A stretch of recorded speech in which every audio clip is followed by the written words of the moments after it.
Untuk menjaga kualitas dan kebersihan udara di Kota Palembang tetap bersih dari polusi, pemerintah Kota Palembang bersama dengan SKPD terkait melakukan uji emisi kendaraan yang melintas di Jalan Demang Lebar Daun Palembang, Selasa 26 September 2017.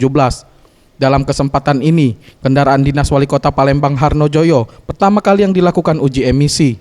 Ditemui usai kegiatan, Harnojoyo menyampaikan, uji emisi gratis ini setiap tahun dilakukan untuk mengecek kualitas dari kebersihan udara di Palembang. Hal ini sesuai dengan predikat yang didapat pada tahun 2016 lalu, kota metropolitan yang memiliki udara terbersih. Ia berharap masyarakat yang memiliki kendaraan bermotor untuk rutin melakukan emisi gas kendaraan untuk menjaga kualitas udara di Palembang.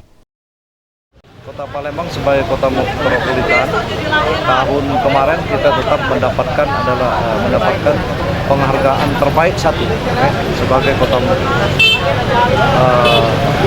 kota metropolitan yang kualitas udaranya bersih, Jadi ini mudah-mudahan dapat kita pertahankan.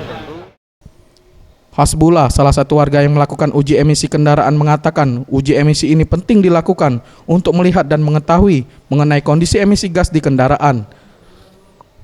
Uji emisi gratis ini, Pak? Ya, lebih bagus biar tahu kan, ada mesin kami kan, lebih bagus. Anugrah Sandi Pratama, Sriwijaya TV.